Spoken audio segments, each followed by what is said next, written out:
In this quick video, I'll show you how to stake Cardano on Daedalus Wallet step by step. So the first step is to go to daidaluswallet.io and click download. And you can choose any of these options, but since I'm using Windows, I will click download Daedalus on Windows. Once you have downloaded your Daedalus Wallet, go to your Daedalus Wallet. Before we proceed, make sure that you have a minimum of 10 ADA in your Daedalus Wallet.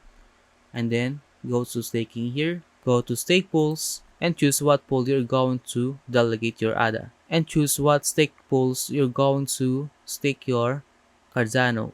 But before you delegate your Cardano, ensure that you use a pool that is not oversaturated as your rewards will diminish.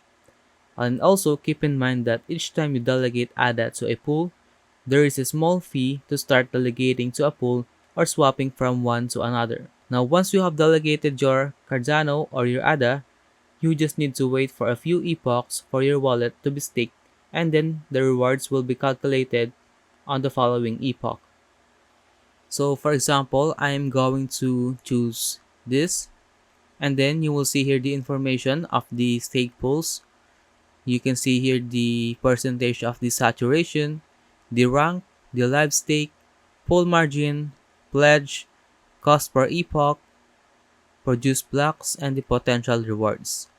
So let us click delegate to this pool, click continue, select your wallet, click here, and then click continue.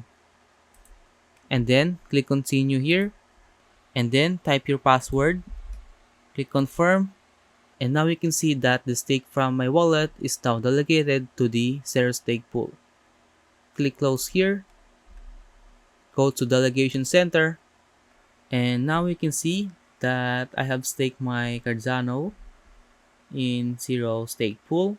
And if you want to redelegate, you can just click here, and you can also see here the current Cardano epoch, and the next Cardano epoch starts in about 6 hours. And if you have any questions about how to stake Cardano on Daedalus Wallet, leave a comment below.